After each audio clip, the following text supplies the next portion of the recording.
Ladies and gentlemen, today with us a gentleman who is involved in so many sovereignty projects, super interesting. From ambassador, he is an ambassador at Liberland. He's also into Baseflow, which we're going to talk about today. I'm super excited for you to listen about Baseflow and how it's going to revolutionize the SaaS world, sovereignty as a service. I really like the name they chose that. Also, he's really into Bitcoin, into multiple passports, and he's really somebody I would listen to when considering moving to the Balkans or exploring, visiting, traveling to the Balkans area where he is today. So excited for this episode. We're gonna have so much fun with Joey Langenbrunner. How are you?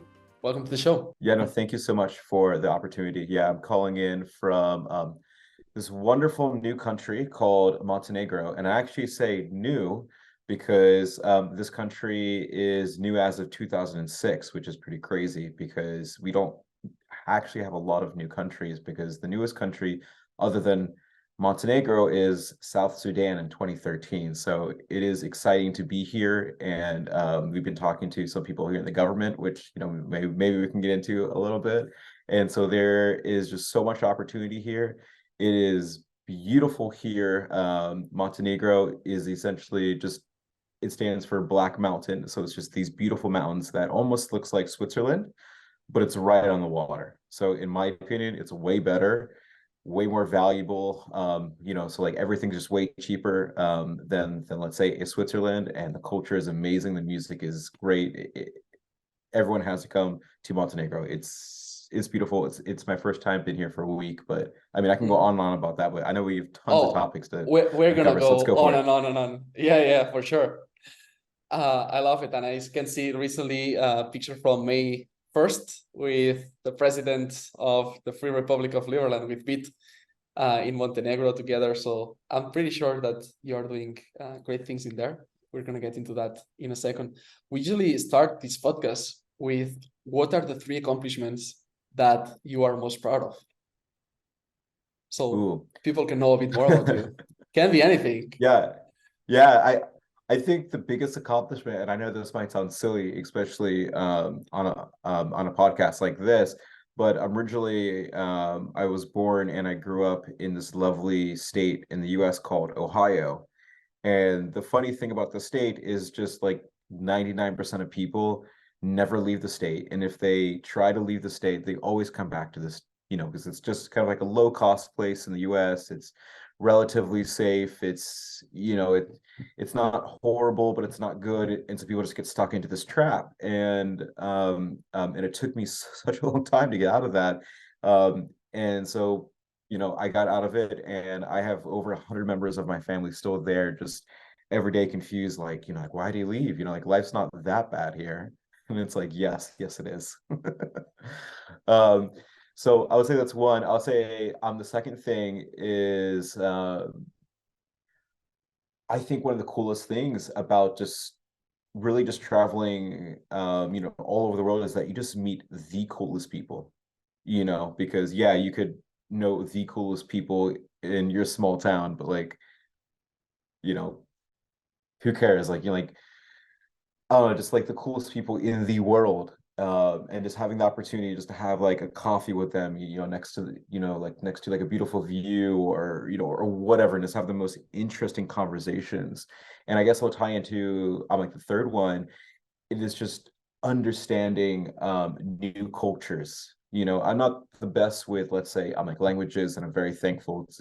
I travel mostly around, let's say, like like the EU and like Eastern Europe and stuff like that, and the Balkans. So most people speak English, but I just love learning about these new cultures and stuff like that. And when you grow up in the US, you kind of get a small, let's say, like microdose of like these different cultures. Say like, hey, you got Indian takeout, you got like this Mexican restaurant. I'm actually half Arabic, so I grew up a little bit with that culture. And so you just get these little cultures, but actually just traveling to these places, you get like the full experience. And and I always tell people, if you want peace in this world, we need to just simply have conversations. we simply need to visit each other's countries. We need to just see the fact that we're just all humans, and if you're Russian or you're Ukrainian or you're Palestinian or you're Israeli or whatever, doesn't matter. We are all humans and we all have a wonderful and unique story. Totally. I love what you shared about hate might come from ignorance. That's it. You remove the ignorance part, you get to know, and hate, it's difficult to stay. It's difficult Right, to stay absolutely. there. Yeah. And I'm curious to know what's the culture that you had this little taste when you were in America, but when you visited, or maybe even a culture that you never experienced in America, and be like, wow, this culture. Probably like Montenegro, the Balkans area, or any other one that just pops up you would highlight. Yeah, no, I think the Balkans is the most interesting to me, because I'm kind of like a nerd, of history, and whatnot. And what's really interesting about the Balkans is, so, like I'm half Arabic, so I kind of grew up, a little bit with that culture. And when, let's say, like the Turks or like the Ottoman Empire, came into the Middle East, they adopted a lot of that Arabic culture and they brought that into the Balkans. And so, like I lived in Serbia for a few months. Last year, I am here in Montenegro now. And what's so fascinating is that I listen to the music here and it just sounds like Arabic music, but they're speaking, in Serbian or, whatever. But just like the music is almost the same. And like there's a lot of similarities when it comes to the food. And it's like this weird thing where you have kind of like this Middle East, Ottoman Empire, kind of clash. Well, okay, maybe not clash, but just kind of like meld in with like a Central European, culture, and it's just so fascinating. So being here because of like that Ottoman Empire, let's say like Middle Eastern, um, culture, I kind of feel at home here in a really strange way. But it's kind of like that European lifestyle that is like nice and sexy and stuff like that. So it is probably one of my most favorite regions of Europe right now, and plus it's cheap. It's really cheap. Maybe not as cheap as, let's say, like a Colombia or like a Brazil, bro, or or certain parts of Mexico, Yeah, but quite cheap. that's a whole level of cheap. But I'm currently, I have a base, or let's say my first base is in Florida currently, and it's just so cheap here, and the food quality is amazing. So like, I mean, I can't complain, man. I can't complain. Yeah, yeah. Is it a place that you see yourself like creating a long-term base? Like would you buy real estate, or you already have real estate? I don't know. It's a place you would base yourself, your life, I mean with your partner. Like at what level Right. you see this match with Montenegro or this It's area? right, right. So it's so fascinating because I've been wanting to come to Montenegro for the past 6 years. And the reason is because it is the first country that I found out where you can buy, let's say, a condo or a house or even a small piece of, like, or like a small piece of, land, and you get a residence permit, and it's easy. Like, where can you get Oh, like a residence permit? Where it's just like anything. You can just buy like a small, like $50,000 apartment, on the mountainside overlooking water, and you just get a residence permit. And then taxes here oh, are, like 15%, so it's just, oh, this is amazing. So I've looked at a few places here, and it is definitely top 5 places I might make, a second base for myself. look at that. Look at that. And the taxes, when you say 15%, it's on the property, or you need to declare your personal taxes, even if you have some personal tax residence somewhere else like Panama or Paraguay, where there's territorial tax. What kind of taxes would you Right. pay in Montenegro? Yeah, so it is worldwide. It's not nearly as good as a Paraguay, of course. Mhm. But and you would have to stay here for 6 months. But what's interesting is that I met this one guy, from Denmark, and as you know, they have like some of the highest taxes. Oh yeah. Let's say like, geez, I don't know, like 60%, or I don't know, it's way too much. It's 60% too high, guaranteed. And um and, and he moved here up to Montenegro, and he was happy to just pay 15% compared to 60%, and still kind of have like that European way of living. So it was something that was, comfortable.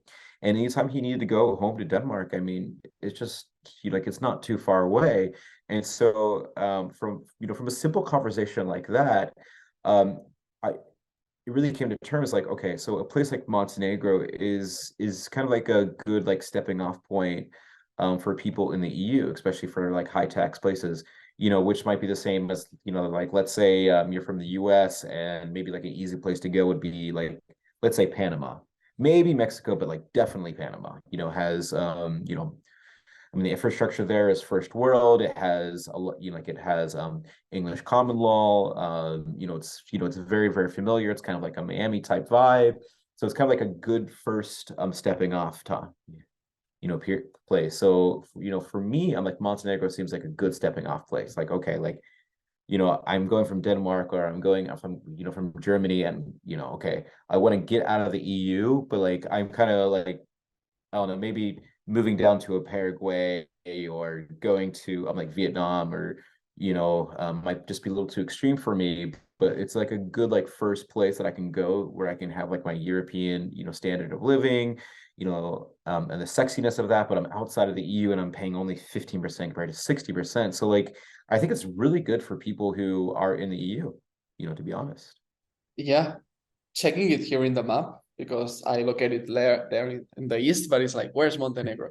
It's really close to Italy, man. It's damn close. It's like you take a boat and you are in Bari in Italy, like the lower part of the boot, right? Of the shoe. In Right. Italy, you are next to Albania, which I've heard so many great things. Casually, for I example, know. I Casually want. Kusharan talks about Albania all the time. It's like, I want to be an Albanian ambassador. And it's really close.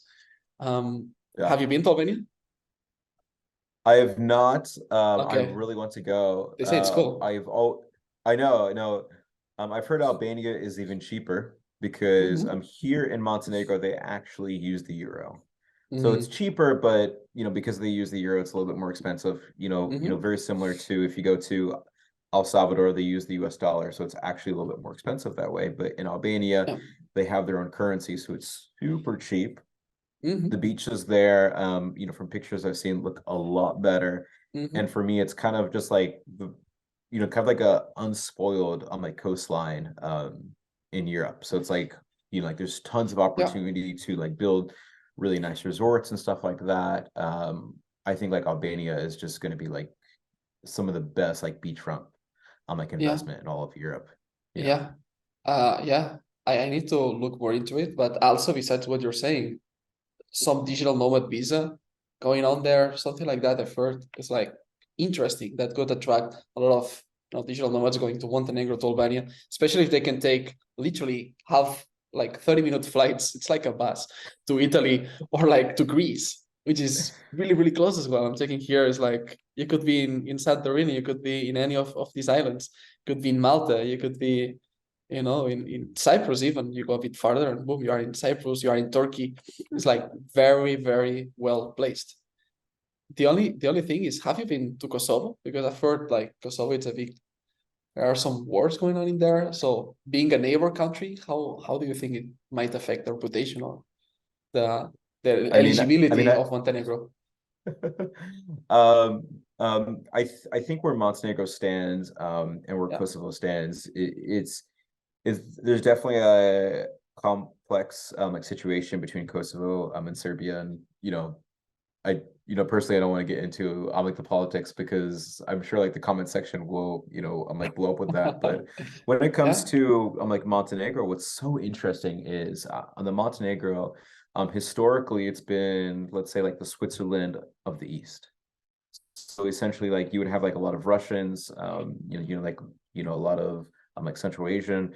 They would bring their money here to Montenegro, and so just the whole, like this whole time I'm here, there are Russians everywhere, man. Like they're everywhere. They're bringing their money. They're building, beautiful things here. Tons of new infrastructure, like luxury apartments, condos, all these things. I went to Porto, Montenegro, earlier today, actually, and it is a very high-end place, man. It is a very high-end place. It Wow. was even featured in like a James Bond movie. I forget which one, but like the place is sexy, man, and it is definitely more Eastern, but what's interesting about Montenegro is that it's actually a NATO country as well. And so you see tons of people, from the West there. Like I was having a coffee and like there was like this older couple and they were wearing let's say like a local sports team from let's say like the state of Kentucky, that I recognize because I grew up in Ohio, and they're there, and I heard about them, like that they're going to buy some property there or something like that. So it's like this place where like the East is meeting the West, and it's this beautiful, peaceful thing, which in this where is much needed. And like they're just building like all this luxury place and just living like the good life. And like that's a place like Montenegro, like that's what we need to see in the world. The East and the West, they come together and they do business and they build beautiful things, man. So that was one thing I learned just from today. Well, I enjoy listening to you with this excitement. Like this same excitement is like it's the seed that's needed for a country to become like full of other ambassadors and just people gathering there. It's the same, yeah, it's the same excitement that I see a lot of people in Paraguay when they go there the first time, and then they send their friends like, get your tax residency here, come here to Paraguay. It's the same excitement I see in the UAE, for example, in Dubai, like a lot of people becoming super ambassadors of everybody should come to Dubai. And I listen to you in Montenegro, and I can see that excitement, that all these check that you're finding in this corner of the world. It's beautiful. Absolutely, man. Absolutely. It's beautiful. Before in the introduction, you mentioned that one of these accomplishments, one of the great things about traveling is you get to meet the coolest people in the world. And I'm wondering, what's the coolest people you've met in Montenegro? Can be like from there or could be from the world in Montenegro. Um, so I actually came here for this conference called Zuzulu, which is actually being put on by the founder of Ethereum, so I'm sure we can talk a little bit about crypto. Yeah, Okay. Vitalik. So, I'm able to kind of like hang out with him, spend some time with him. And then also, I don't know if you've heard of Patry Freedom before. But anyways, he has a fund and he invests into, let's say, places like charter cities and stuff like that. So like building, let's say like SEZ zones and trying to build like these, like, I mean, they're not exactly like sovereign, but they have their own rules and kind of like a Hong Kong. Well, I mean, maybe not as sovereign as a Hong Kong. I mean, you have to be careful, like how the way you structure this, but essentially places like Prospera, in Rotan. And he was a huge like VC into that, and just kind of like hang out with this guy. And and I mean, he's from California, but just spending some time here with him, and just having like just great conversations about like because we're talking about like, hey, getting different residencies, different passports.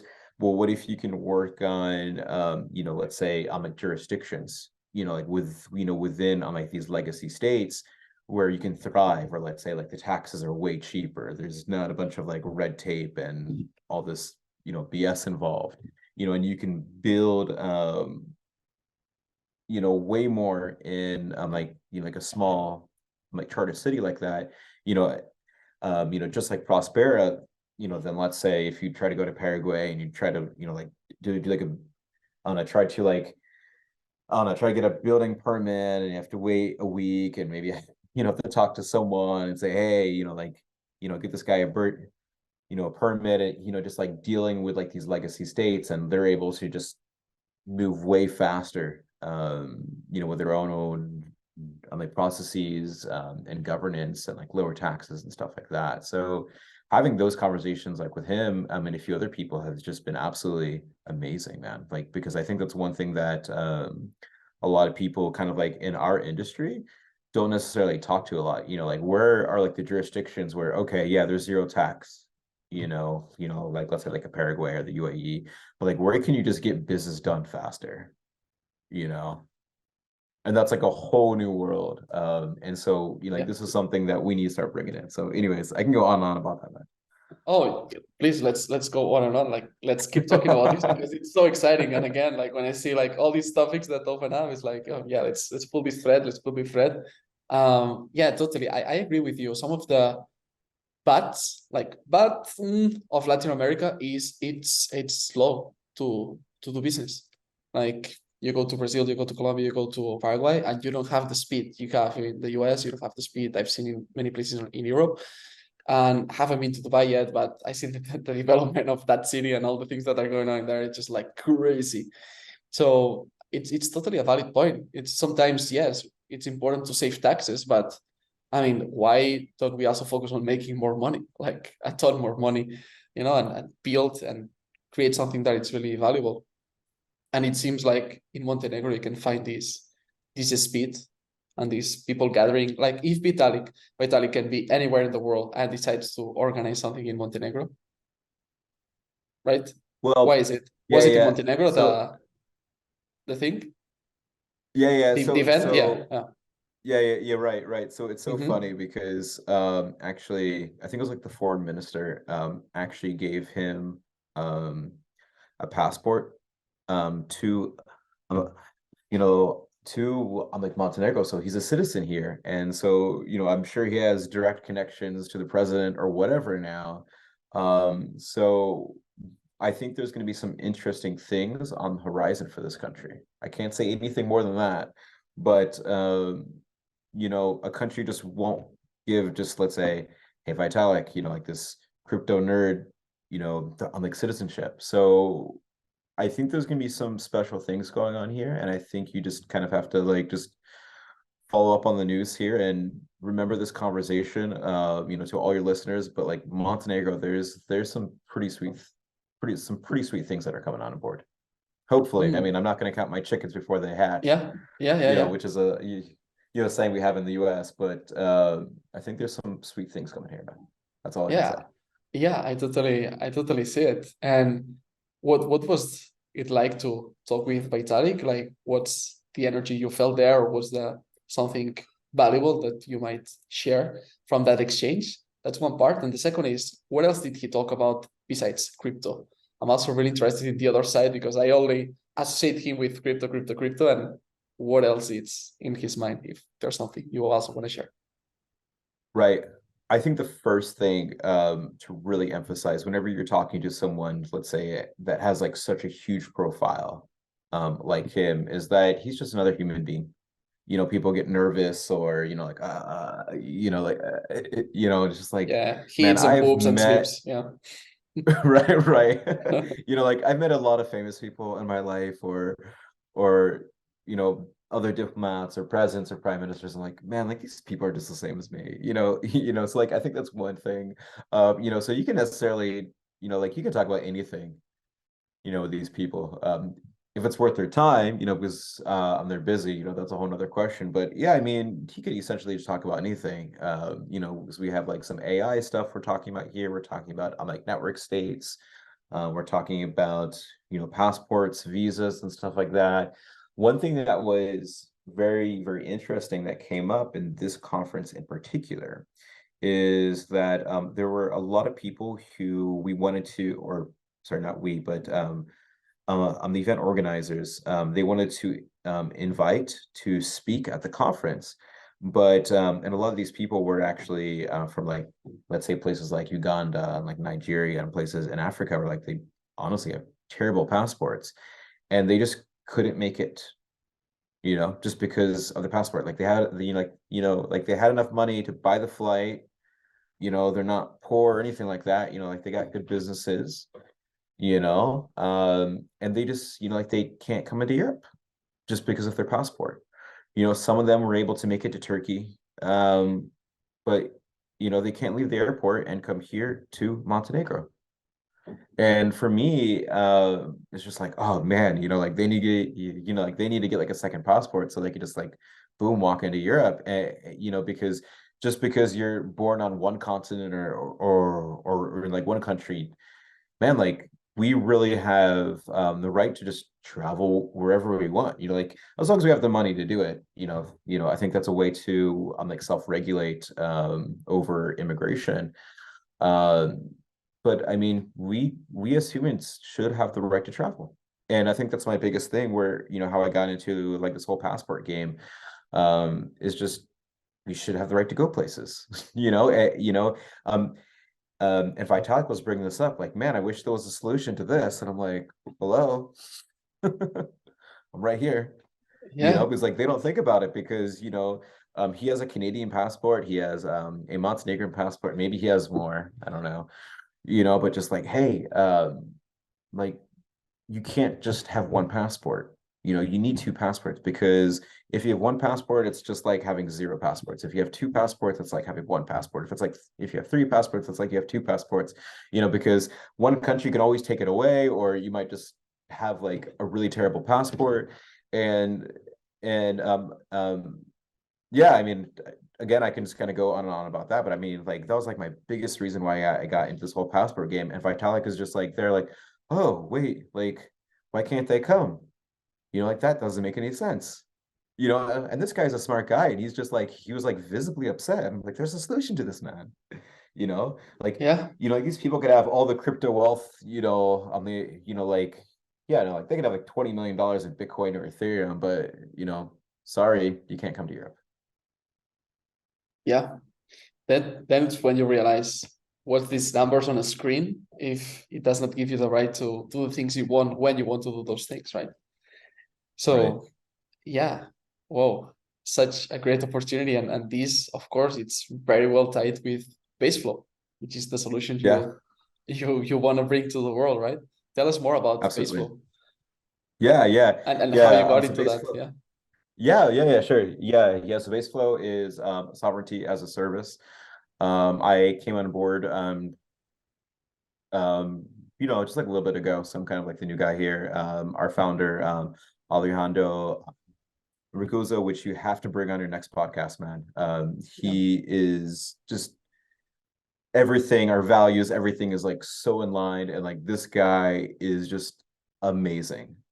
Just one of those, just I don't know, like you got to bring him on the podcast, like but I he's love that. but essentially he's the founder of Baseflow. I got in contact with him when I was living in Lisbon, and we had like one like quick like meeting, and it's like boom, let's do this. And essentially what Baseflow is that it's essentially automating everything away. So if I want to, I don't know, get like a nomad visa, or if I want to go buy let's say like a St. Kitts and Nevis passport, like it's just like all this paperwork involved.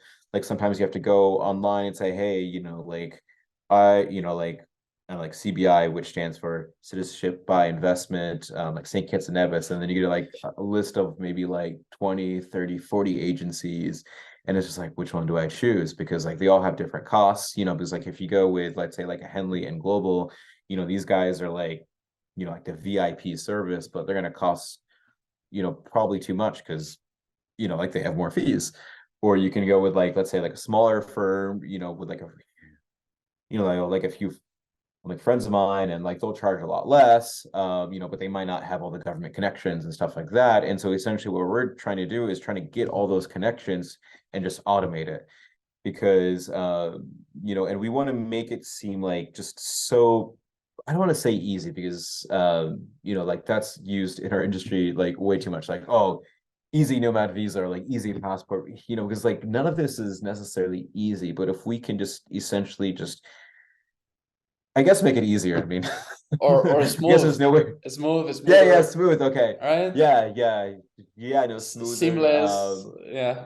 Yeah, Hmm. a term we use a lot, me and him, is like, we want to make it, like we want to make this whole industry like less sketchy, too. We want like a sexy interface, like a Coinbase or something like that, where it's just, like, hey, I want to buy Bitcoin, and like before Coinbase was kind of like a sketchy way to buy Bitcoin. Now it's on Coinbase. It's like link up your bank account, boom, you're all done.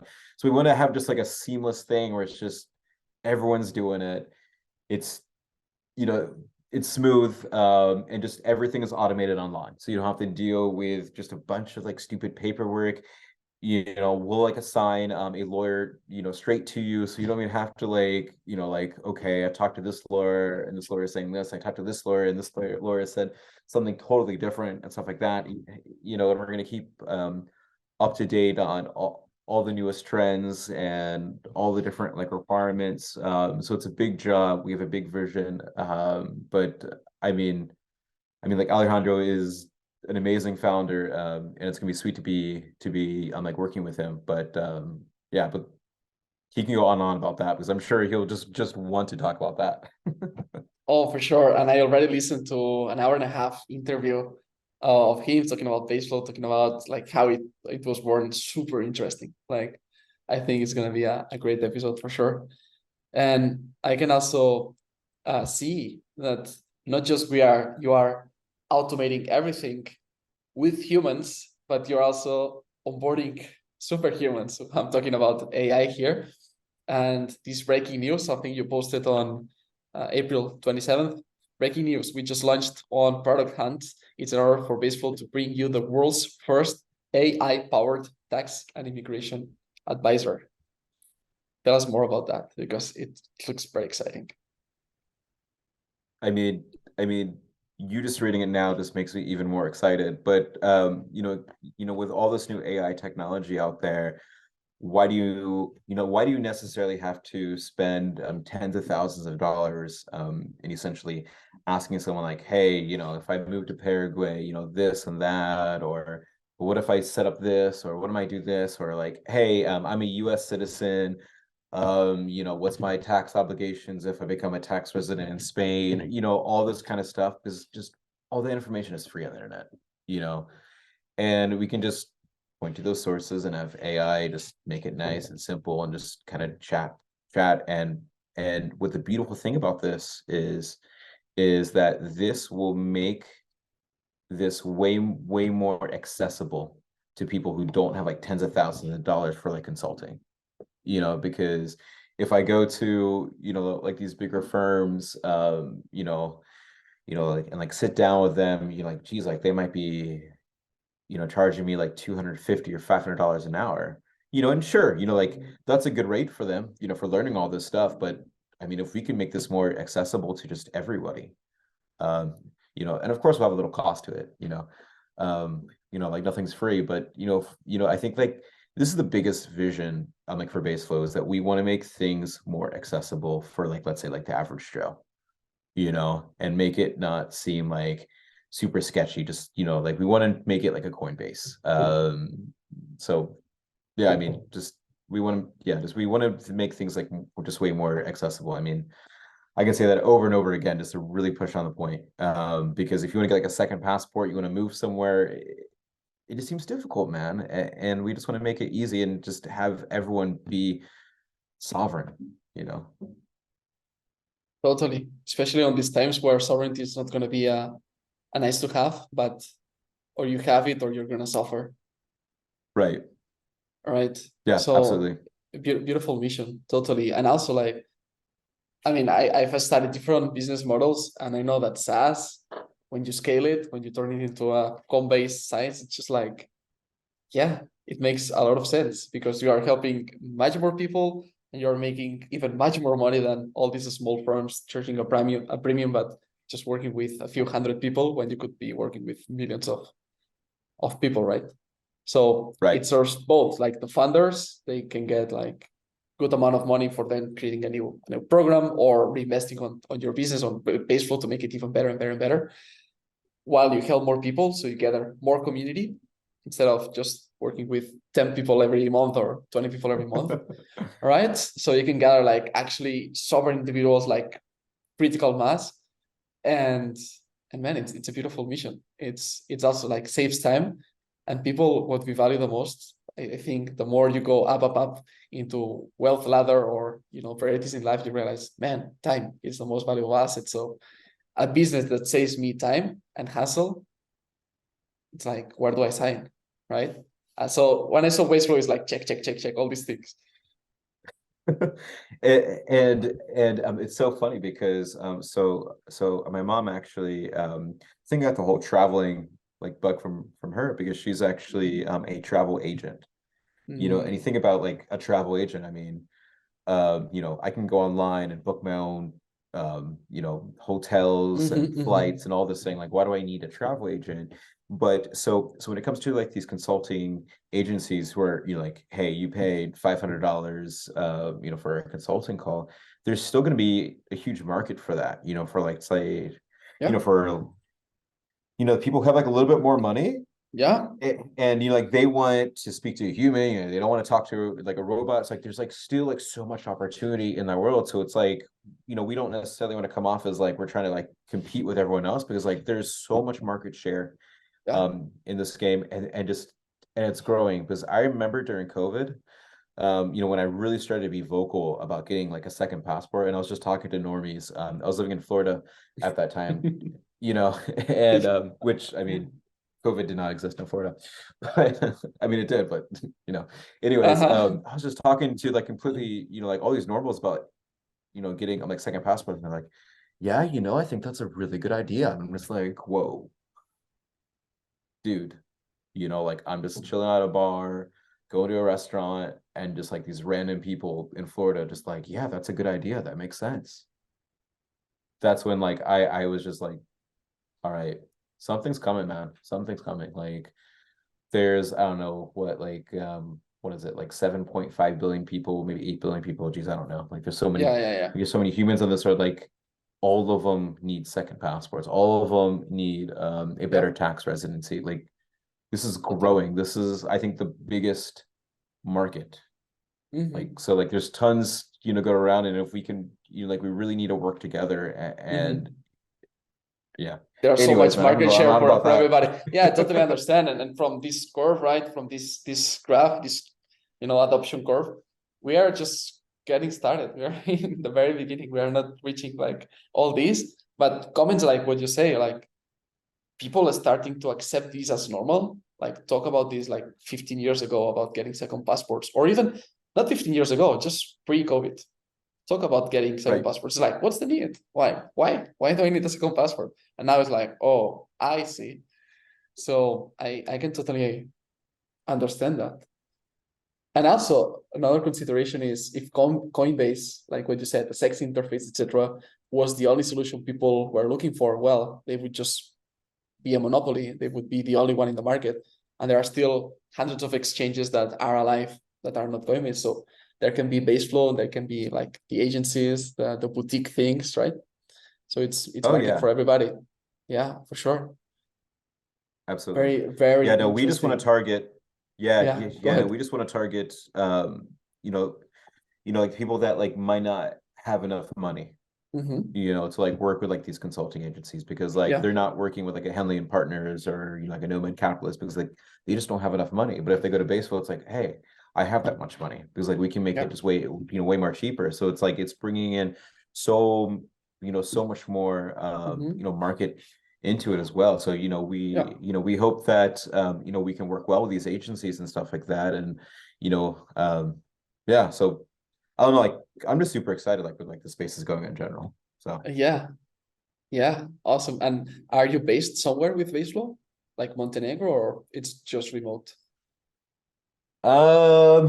we were talking about having a base flow in maybe like Lisbon, but we'll see. We'll see. I mean, it's you know, like it's too early to say.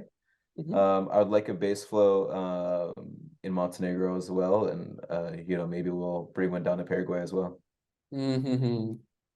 Yeah, yeah. Something to talk off the record. But for sure. Of course, I already thought about that. And I already thought about Mexico, and I already thought about UAE, and I already thought about yeah.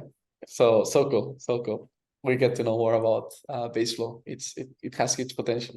Like I can see many ladies and gentlemen here on the audience like listening to this podcast and be like, oh yeah, I can see this. Like turning into reality for sure. And now, okay, we've got your passion for Montenegro. We have base flow that it's much more clear to us what's about, and then we have another passion, something you are involved in, which is Liberland. That if I read here from Twitter, Liberland is the free republic. It's a sovereign state. It's located between Croatia and Serbia on the west bank of the Danube River. Tell us more about Liberland. What's this project? How you got involved into I mean, it? that might have to, yeah, no, that might have to be like a whole podcast within itself. So Oh, okay. I'll have to Sum it keep up. things Yep. very, very short. Yeah, brief. Anyways, we were talking about, I'm like SEZ zones, which stands for Special Economic Zones, and like charter cities. But I think this goes back to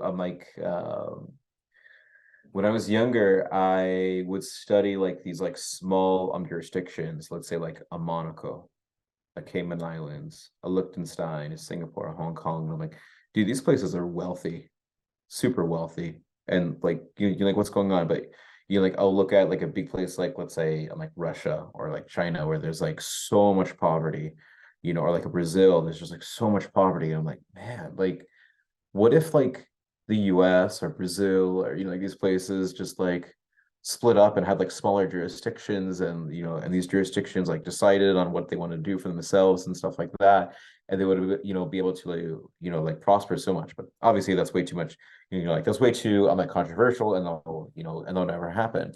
So anyways, I was looking for like like smaller territories and stuff like this, and how to create your own country and stuff like that.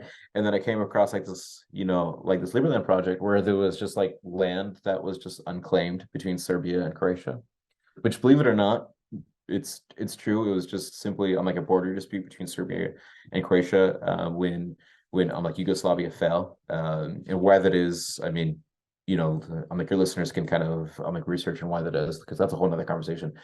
So it's like the land that we claimed is about 7 square kilometers, and like the last state to have a claim on that was actually Yugoslavia. So it's like, okay, well, they don't exist anymore, so we'll take it. So anyways, fast forward to today. I've been involved with a few like delegations to various, let's say, like third world countries. Trying to get these countries to like recognize us, trying to promote like cryptocurrency use, on like blockchain, like governance to these places. And so far we got like Somaliland to recognize us. We got Haiti to recognize us. We're very close to like 3 or 4 other countries that I can't quite say. And so I've been helping out on the diplomatic level, for that. And so I don't know if you have any more questions. I mean, like, this is a huge topic, bro. Yeah. We get into a few more, which is the next thing that comes to mind is like, yeah, you mentioned Prospera in Bataan, Honduras. There are other ones that I've seen that the unique selling proposition is like incorporate a business like an LLC-ish for $100 a month, like paying crypto and live here for like $200 a month in rent. So they make it super easy for entrepreneurs together and in these different propositions together to create business together. It's like an incubator, right? This accelerator of businesses and growth. What's the unique selling proposition of Liberland? What makes it different from all these other projects? It's sovereign.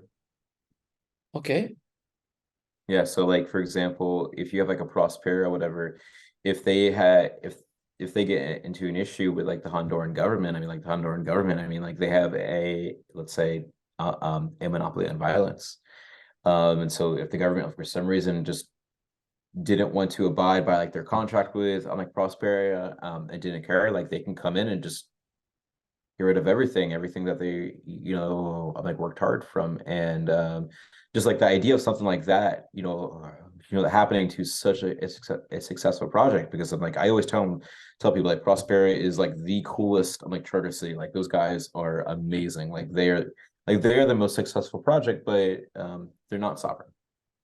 And so like there's kind of like that risk involved with when it comes to Liberland, like we're trying to create sovereignty. So it's like we can get like all the cool like liberty lovers, and like nomads all coming here to one jurisdiction. And then imagine like we're traveling around, with this passport with a country that like actually, let's say represents our views, our morals, our ethics, and how powerful of a statement that is, because you know like I have like my US passport, and I could, just travel all around the world with a US passport. And let's say I try to go into Turkey, like they might treat me different, or like going into Serbia, they might treat me different. Or, like if I try to go into Cuba, like they might treat me different. And it's like, like you shouldn't judge me by like my nationality. But if I can go with a passport of a country that man, I'm just proud of, dude, that's a whole other ballgame. The fact that it is a country. I entered the website. Everybody listening can go to liberland.org and they can read the laws, the Constitution of Free Republic of Liberland, and also the citizenship application. Click here to complete. Tell us more about how somebody can become a weba. So what's the process to become a citizen of Liberland? Like, how can somebody get Right. citizenship? Yeah, so you go to liberland.org, and you essentially just go through the process there. Liberland has done a good job at essentially just automating everything, just like baseball has. The first thing you would do is that you would apply for your e-residency card, which is kind of kind of like a copy and paste of the idea from Estonia, which I don't know if you have your like Estonian e-residency card, but I mean, like I got mine, and so you can incorporate Estonian companies, and it's like this really, really cool thing. And so like for Liberland, you essentially do the same thing. So you get your e-residency card first, and then you apply for your Liberland passport. And the way you would do that is that you need to have 5,000 Liberland merits, which is kind of like our crypto token. It's kind of like our governance token. And so you need 5,000 of that. And as of right now, because the chain is technically live, but it hasn't hit any exchanges yet. So one Liberland merit is tied to $1. So essentially we're selling like Citizenship for about $5,000, which I know is not a lot, but it's it's one of those things where you're kind of getting in early. Because if one Liberland merit on an exchange, costs $5-10, well, that's going to increase the cost of the citizenship. Or maybe it only costs 1 cent and then it's super cheap, so we'll see what the actual market value of our passport is, which is going to be exciting, which I mean, I'm sure early on it's not going to be worth much because, like where can you go? Like Haiti, like not many places, but as we get more and more in countries, then, to recognize us and eventually, get access to like the UN and stuff like that, then like our passport's gonna be worth like way more. So it's like a good option for, like 10, 20, 30 years from now. I mean, hopefully closer to 10 years, we'll see. Definitely like a good option for your children and stuff like that. But like almost like a call option. But like every single day we're getting closer and closer to more like recognitions to actually settle the land. I mean, like you can just go to like our Twitter and see like all the updates there. We have a lot of updates on the website as well. So, and it's just one of those things where anytime I tell people about this project, like it's just a rabbit hole for them, because we were featured on CNN, NASDAQ, Bitcoin.com, Al Jazeera, RT, BBC. I mean, I can go on and on. So I mean, this is a pretty big deal when you have a new country that's trying to get like recognition. Like this is not anything small. Just I guess this might be like a cool like closing thing, but like I was telling you about like Montenegro just became a country in 2006, South Sudan in 2013, Liberland like 2030, or maybe or maybe I'm like Kosovo, like how you brought up, obviously that's more Yeah. like a controversial thing. Like there's all these other jurisdictions that are trying to get independence, and like there's not necessarily like a rule book for this, because unfortunately most countries get sovereignty through like war and violence or genocide, and for us, like we're just trying to do it through peace and like economic means.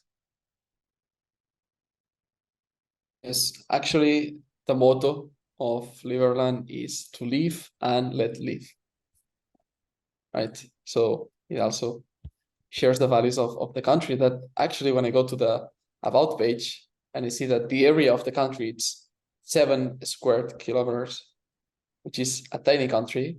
I checked on Google and be like, where is that in the world ranking? And you have the Vatican, which is 0.44 kilometers squared.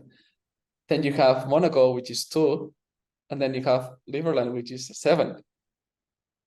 Right. So I always tell So people that yeah, Yeah, no. So we're 2.5 times the size of Monaco and about the same size as Gibraltar.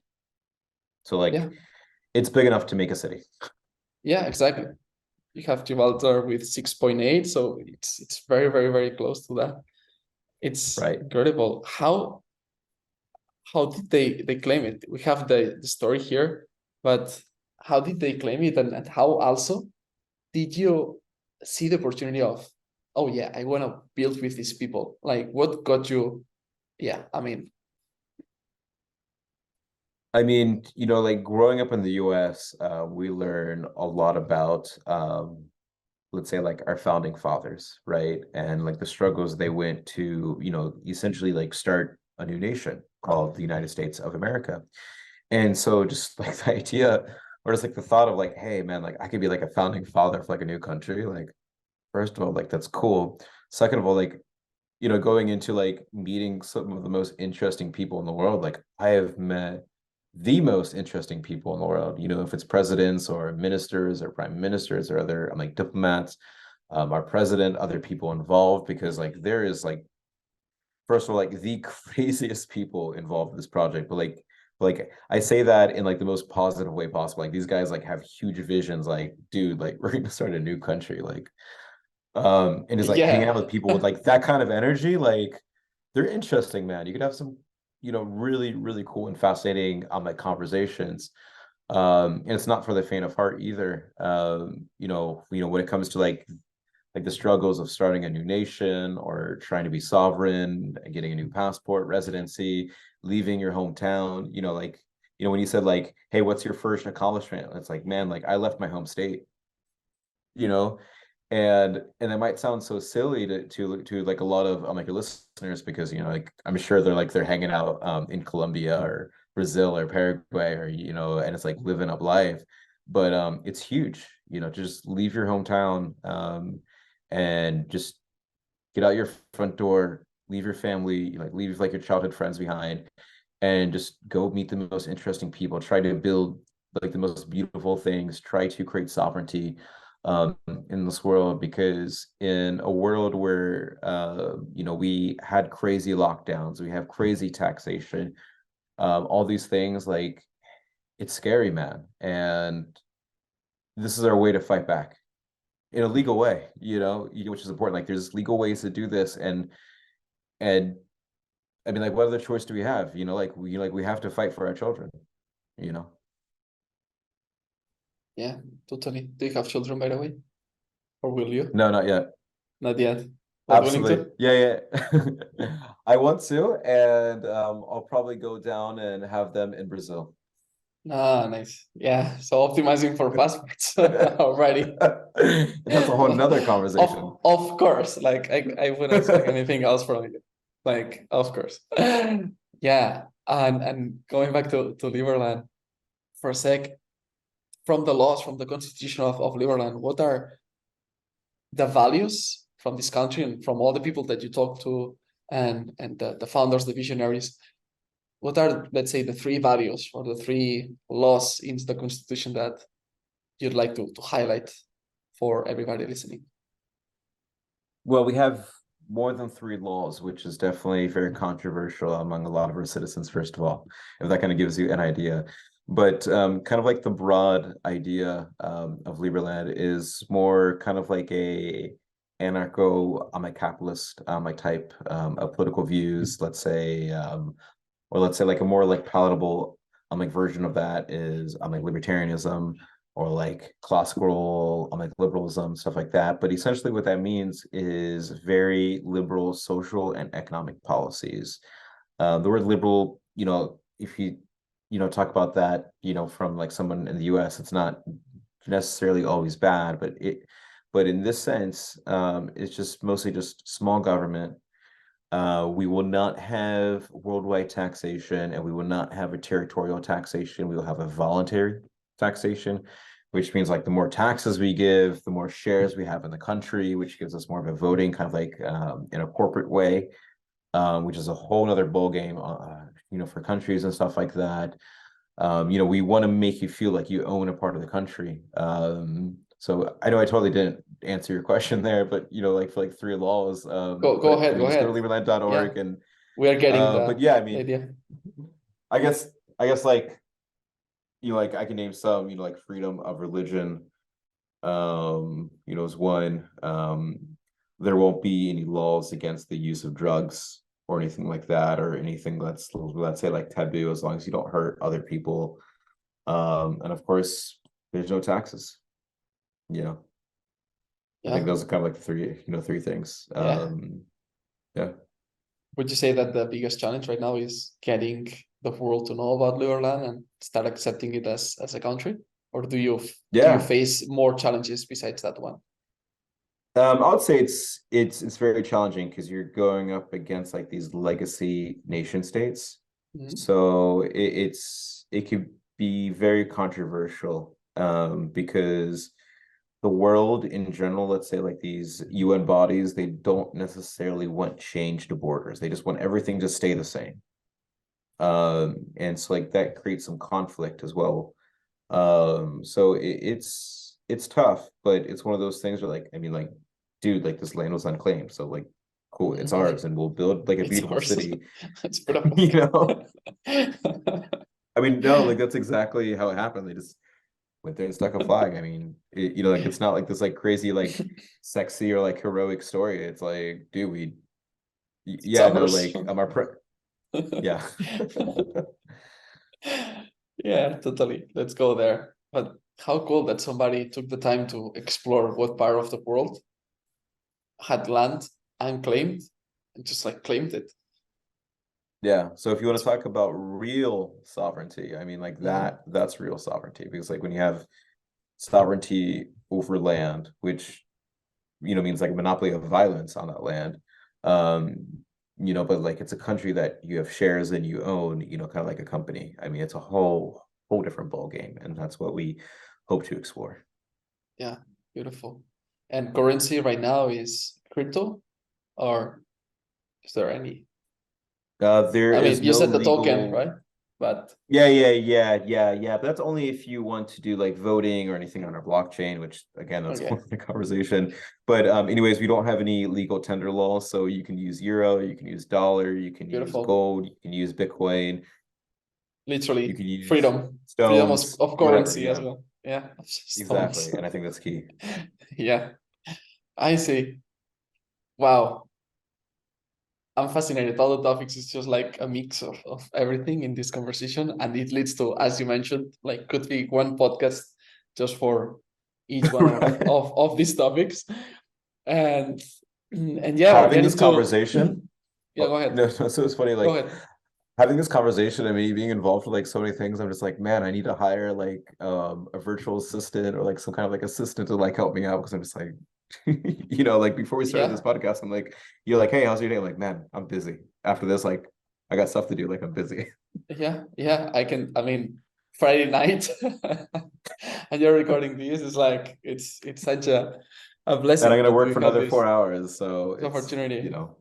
Yeah. right. Yeah. I see. Well, I mean, you can get a virtual assistant, or honestly, you could get AI to help you, like probably an autonomous agent would get you more done. Hey. I mean, you need to develop it and to code it and all that stuff. But once it's coded, I mean, boom, boom, ching, ching. You have a golden ticket in there. Now You that's know, a whole another business idea Auto right there. GPT, Baby AI, all these autonomous agents that are coming that they execute, like they set their own task, they execute the task, they create new tasks, they re-prioritize the task, and they just complete everything like machines. That that's another crazy story, another topic we could talk about, but it's gonna be the future of employees. I was reading on Twitter the other day, like probably very, very soon, there's gonna be $1 billion company with just 3 employees, like human employees. And it was fascinating to me. So like what's so interesting about that is that I am so pro AI. Like, sure, like it's going to take tons of jobs away, but it's also going to make so many services just way more accessible. So like you know, like so like I'll use for like the example like cars, you know, like 150 well, I mean like I don't know what year like cars came in, but like when cars first came in, I mean like they were just building things by hand. And then at a certain time you had I forget what is his name. I'm like Ford something. You know, he built like the assembly line for these cars, and now these cars are like way cheaper. And then look at society, like now like the average person, like poor, rich, black, white, whatever, you know, you can go out there and buy a car because it's way more accessible. It didn't necessarily like steal jobs away, you know, like you just had to simply adapt. And now humans could have the ability to do more higher level stuff or more practical stuff, or even better yet, have more time to just like relax on the beach, you know, be with your loved ones. I mean, like, you know, like, because like a lot of people are like, oh, it's, you know, like this AI is going to take my jobs away. And it's just, dude, like, It everything's going to can, become cheaper, yeah, bro. yeah, and your life can be much better. You have more time. Think about this. And when I'm saying this in the camera for everybody listening and not watching, it's the phone. It's just revolutionized our life. And yes, some things, dopamine and addiction, all the stuff. But I mean, these just made our life so easy, so simple. And the evolution, this, imagine AI, it can be the next one, right? And as you mentioned, the cars, like so many of these, first are fought, like resisted, and then just like you cannot stop something that it's good for evolution. Absolutely. Absolutely. Yeah. Besides the morals, that's also a topic for another podcast. But to wrap it up, Joey, Man, like we're gonna have to let's have like seven, you know, like seven podcasts, like yeah. right in a row, like series, like Yeah, Joey and Mikhail in yeah. Paraguay, in In Montenegro, like just Montenegro, like yeah, Liberland, another one. We just put two mics in that piece of land and just like record with two chairs, two mics. That's it. but Uh, that's a whole nother idea. yeah. Okay. So to wrap it up, let's go with some rapid fire final questions. You up for that? I'll do my best. Okay, let's go. So the first one, a book that changed your life for good, in a sentence, and why? Actually, it's so funny. I'm actually in the middle of reading a book right now, Mhm, which it's called Beyond Citizenship, mhm, American Identity After Globalization by one of my favorite authors. His name is Peter J. Sparrow. So again, mhm, that's Beyond Citizenship, American Identity mhm, After Globalization. And essentially what the book talks about is, you know, like as the world like globalizes more, just like this whole idea of American identity, because just like for like such a long time, it's like America was the world. You know, like the best place to make money was New York. And then like, okay, you wanted to create like some software company, like everything happened in like Silicon Valley, you know, like Miami, like Austin, Texas, LA, for like Hollywood and stuff like that. Like everything was in the US. And we're getting to a point where like things are like decentralizing, and like this whole like American identity thing. It's like, dude, like there's some cool things happening in Paraguay. What? Like what's Paraguay? Some cool things are happening in, let's say, I'm like Montenegro, you know, like Dubai. What? I thought that was just a desert. You know, like yeah. let's say I'm like Singapore, it was just like this like swampland, you know, like and these cool things happening there, like just all over the world. So like what happens to like the American identity as things like globalize? And it's like this guy's experience getting a second passport and just like traveling the world and stuff like that. And it's so fascinating because like me as an American, like what happens to my American identity, you know, when I'm traveling the world, because like now I'm just like, oh, I'm just another citizen of another country, you know, especially in like 30, 40, 50 years from now when like you're gonna have like seven of like New York cities, five different Miamis. Okay, like San Francisco, you know, like I was living in Lisbon for a while and people were saying like, oh, like Lisbon is like the new, I'm like San Francisco. What? Like Lisbon? What? You know, like I talked to my friends in the US and they're like, oh, like, yeah, like what's Lisbon? I've never heard of it. Like, dude, it's a new Silicon Valley. You know, like you want to build tech, come out here. Um, yeah, so like yeah, it's like that's probably why like I like that book. Beautiful. I love it. Exploring beyond citizenship. Mhm. All right. 3 habits that you prioritize in your life, Joey, because they make you feel good about yourself. Sleep. Okay. I think Good that's one of one. the biggest things, especially when traveling. Um, eating healthy food, also while traveling, and habits. Just walking up to random people, in new countries and just having a conversation. Just make that a habit. Just if you move to, like if you're in a new place, just talk to some random person at least once a day. That's a great habit. You never know what can come up out of that. Talking about people, 3 people that influenced the course of your life positively. Coolest people in the world that you've met. First, I have to say I'm like Ron Paul, because he inspired, like this whole idea of like liberty and stuff like that. The second person, there's so many. I'd have to say I'm the president of Liberland. I'm like I'm like Jedlika, which is like a Czech last name, hard to say, but like he really inspired me. Like dude, we can go out there and like just build like a crazy dream, like a new country. Like who cares? And I think like the third inspiration for me, like for people wise, I'm like this might sound kind of weird, but like I'll also say I'm like Jesus Christ. Yeah, Like like I'm yeah, pretty I'm like religious like myself. I know like I mean I know like not a lot of people are, but like he really inspires me as well. beautiful, beautiful. Love it. And if you had the opportunity to write something on a giant billboard that would display for 24 hours there in Montenegro, the biggest square they have in the whole country, and also the whole world would see it streamlined in real time, what would you write in that billboard? Ooh, probably something along the lines like the exits are closing, you know, um, exit before you can, and then, something about like base flow or something like that.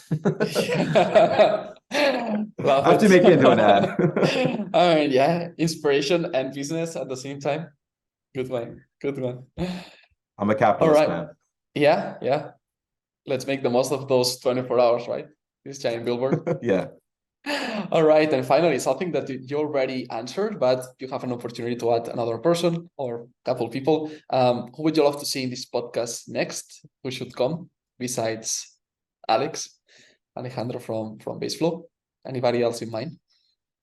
You'd Other love to than see him, I here. mean, I had him as an answer, and you've interviewed like basically all my friends. So when it comes to like this podcast, hmm, I don't know, man. I actually don't have anyone come to my mind right now. Then I'm it looks a like little embarrassed. he is the person to go Yeah, I mean to that's kind of for what I was next thinking. episode. Is So it's like like clear, boom, to the point. no, it was like you interviewed like just like all my friends. Yeah, That like in a way like I kind of look up to them. You like in all different ways because everyone has like their unique yeah. like abilities. And you've done like such a good job in like finding like the best of the best of this industry and just like bring them in and it's like you're kind of like way ahead of me. Well, that's the purpose to bring the best of the best into the podcast and have interesting conversations. So it looks like the next one is going to be with Alex, with Alejandro Recoso. And yeah, we're going to have him on the show. Also off the record, so he cannot see this interview and prepare for any question. Off the record, you tell me what's one question you want to ask him when he comes to the episode. Okay. Well, I mean, if you want to Probably share, but otherwise, just go ahead. Go ahead. If you have some you wanna share, just what would you ask him? um Yeah, I'm curious. probably what he first thought about me, when I first met him, because when I first met him, he was just trying to automate on like these Portuguese residencies and Yeah. a few other things. And I was like, dude, we should automate on like passports and and I Yeah. got him super excited about the idea of just like passports, and just opened up his whole world to like that idea. And like Mm-hmm. his mind just opened to that. Mm-hmm. Boom. Love it. All right, we're gonna have him on the show. Joey, thank you so much. I know you've got a lot to work on Friday night. It's still 4 hours to go. Busy thing. things going on, and also AI that is going to help you in the future. Hopefully, autonomizations that will do things for you, and we can keep chatting, create these 7 episodes, go to Liberland, put 2 mics, 2 chairs, or whatever crazy ideas we have in mind. Thank you so much for your time, for your generosity on these episodes. Please let people know where they can find you. What's the best way to connect with you? Besides Twitter, that it's going to be below the link. Something else? I think Twitter's probably the best way. I still need to work on a personal website. So like, Mhm. this is my call out to myself. Okay, perfect. It's going to be Twitter. We also are going to include the links to the different services, baseball, Liberland. It's going to be linked down below, so everybody can check it out and see how these programs, these services evolve, because it's definitely very exciting. Again, thank you for your time. And ladies and gentlemen, again, one more episode. Thanks for tuning in. More extraordinary minds like today we had Joey today in this show are going to come next. Until then, be extraordinary. Adeu. Ciao, Joey.